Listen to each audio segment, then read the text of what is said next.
This is Prashant. In today's session, we're going to talk about Chef Test Kitchen on AWS. So, software I'm using for this demo is Chef DK, Chef Software Development Kit. It's already include the required software like Test Kitchen and AWS free tier account. So, if you have not signed up for the AWS free tier account, I think you should really sign up for that. It gives a lot of values and learnings. So just check it out. So, and I will also show you like how this chef ticket downloads and how I signed up for the AWS free tier account. So the agenda is like set up chef ticket. So let's start with the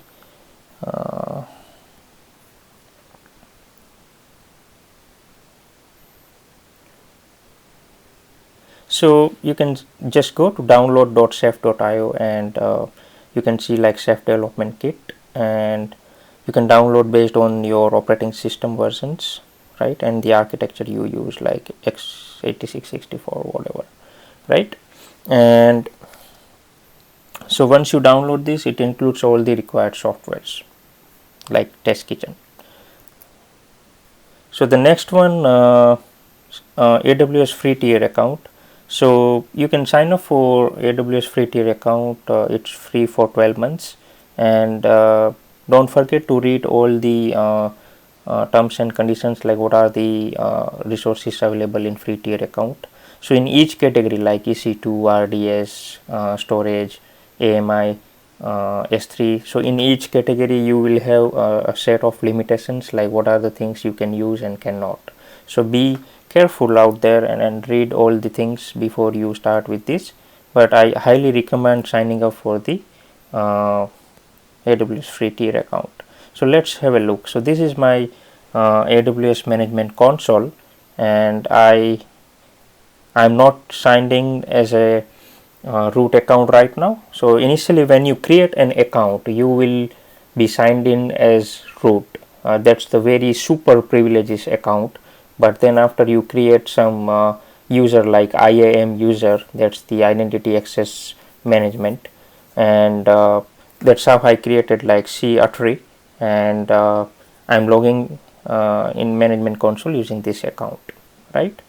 So once you signed in, you can see all the services and everything, right. In so this is my free tier account, right, and I'll come back to kitchen file a little bit later and the source code, right. So what's the use case today? So in today's demo, the use case is Oracle 12.2 software install and database creation, right. So in this deployment, like I want my EC2 instance or my server to be ready with Oracle 12.2 software install and the database creation. So generally when you do this Oracle software or database creation, what are the things you do like part of prerequisite? So like you get your OS ready with all the prerequisites. So you need to configure all the different kernel parameters, security limits, and you install some RPM packages. So this is all part of your prerequisite, right? You are getting your OS ready. The next thing, once you complete your operating system configurations, you're going to do the installation like Oracle software, right? And you perform all the installation steps mentioned in Oracle documentation guide, right? And the next thing I'm doing is database creation, right? And just to cut down the this video timing and overall just saving your time, I already initiated that setup because so I already spinned up that kitchen setup here, because it's taking around I think 30 minutes or 13 minutes or 15 minutes I think, right. And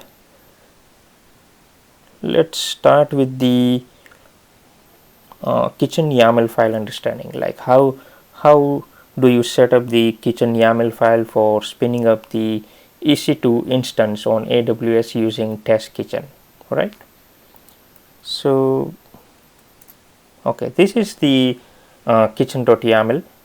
So generally when you do the test kitchen, you have the kitchen.yml, but whenever you do the instance spin up on the AWS EC2, you should set up the kitchen.local.yml, right? It's in the same directory where your kitchen.yml exists, and this is how it looks like the first one is like your driver.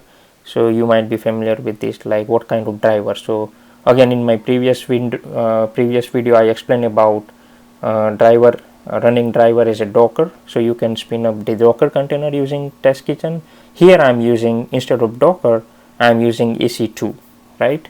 And in order to get this instance to be connected, you need some keys, right? And then the access ID and everything. So I'm using my AWS access keys and everything here, so you can give the path and everything for that.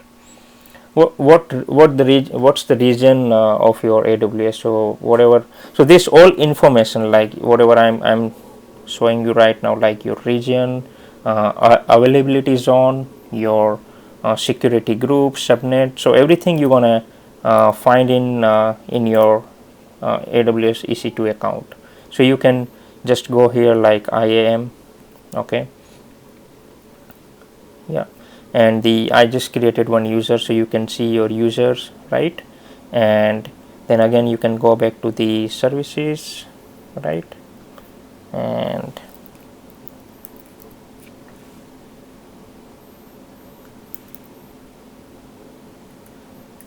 yeah, you can go to EC2. There you can find your EC2 instances, and I was just about to show you the security groups, like what are the security groups do you have here, right? So I just created one for the self testing. You can get that, right? And there is also one more thing, like there is a subnet also, like subnet and security group, everything you need to specify in the kitchen.local.yml file, right? So this is like EC2 dashboard. So if I go here, right, so as I told you, like I already executed those commands like kitchen spin-up. So it has already created one server, or you can say one EC2 instance on AWS, and this is my instance running here. And how did I run this? Like how do you so let's first complete talking about kitchen.local.yml, and I will walk you through the steps, like how did I exactly run these commands. So again, let's get back to the kitchen.local.yml. So I'm specifying my availability zone, my region, security group IDs, interface, instance type.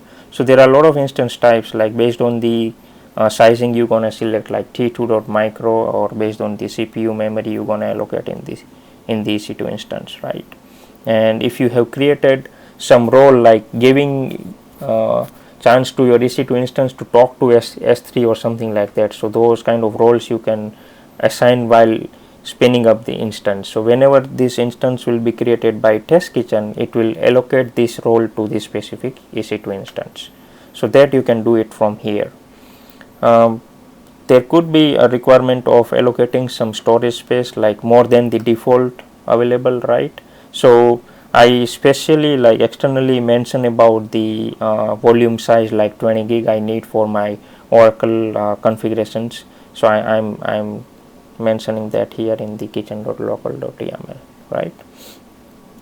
And for this setup I have selected CentOS, so I'm using CentOS for this complete demo, right? And this is my Amazon machine image, like it's image that is called image, and you can select this image in the AWS EC2 console.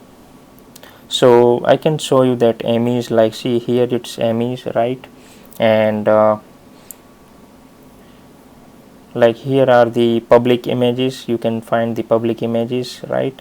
So whatever images, there are a lot of different operating system images. It's predefined, pre-built. You can just use it based on the requirement. There are some supermarket images as well, and you can create your own AMI as well, right? So in fact I have created my own AMI. I may give more details about this in the upcoming videos, right? Okay, so okay, AMI is done. Yeah, and I'm using my yeah, there is, in order to get to the target machine, like where this Oracle configured like EC2 instance, I'm using the username like CentOS and the keys, so we can log in into that and check the configurations, right? And I'm running the default recipe here, right? And my default recipe, it calls a lot of other recipes, like, let me show you here just real quick. Here you go. So in my default recipe I have user config, I have deps install where I'm installing all the RPM packages, right? I'm doing the kernel parameter configurations, then software install, and create database. So it's pretty much very sequentially roadmap kind of a thing I followed here. So I think you can easily make it make out like what I'm doing in each my recipe. Just quickly I can show you like about the deps install. So see, I'm installing based on the Oracle documentation guide, like what are the packages I need part of Oracle install, right? How what are the kernel parameters I need, those all parameters I'm configuring using this recipe, right? There are some Oracle DBA groups needed part of this installation, so everything I am setting up here, right? So there are a lot of templates I have used to make the silence installation, right? And templates and the files, so right. Okay, so I think we discussed about the chef kitchen YAML file, like what are the parameters I have mentioned in kitchen YAML file, and just high level we touch upon the source code, like what's configured for the Oracle software installation, right? And that's pretty much covered, I think. And let me show you like how did I exactly run the commands. So let's go to terminal. Yeah, so overall kitchen this executed, and it took around I think 13 minutes, right, for complete configurations. And how did I execute this? Let's see.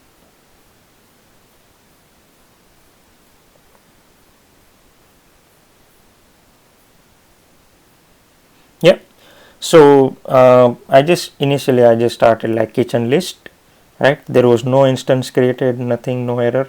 So I started kitchen converge, right? So in converge phase, it starts downloading the chef DK chef client on your target EC2 instance, and it spin up the instance on AWS based on the driver you specified in kitchen.local.yml, right?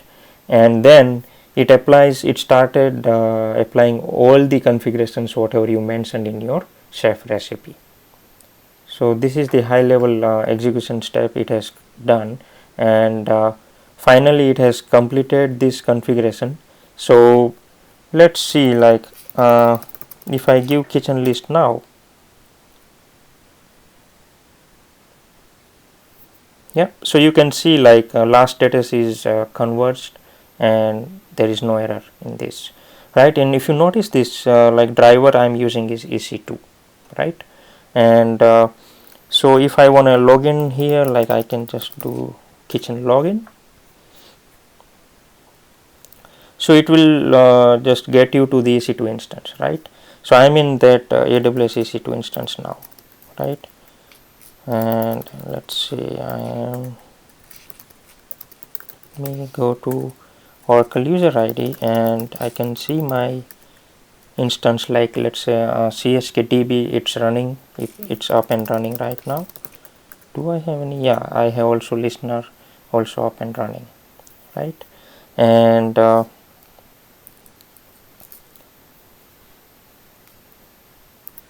So let's connect to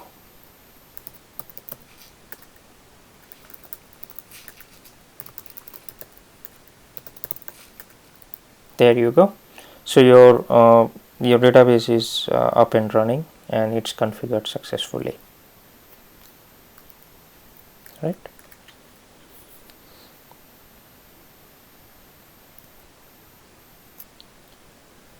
Okay,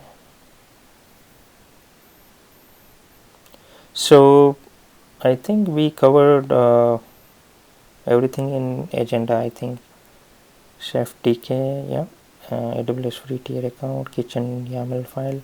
So you can find this sample source code in my GitHub. Like you can find me on again, my name is Prashant Atri, and my GitHub source code repository ID is PR307, and I would like to contribute in terms of writing technical articles. So I write a blog.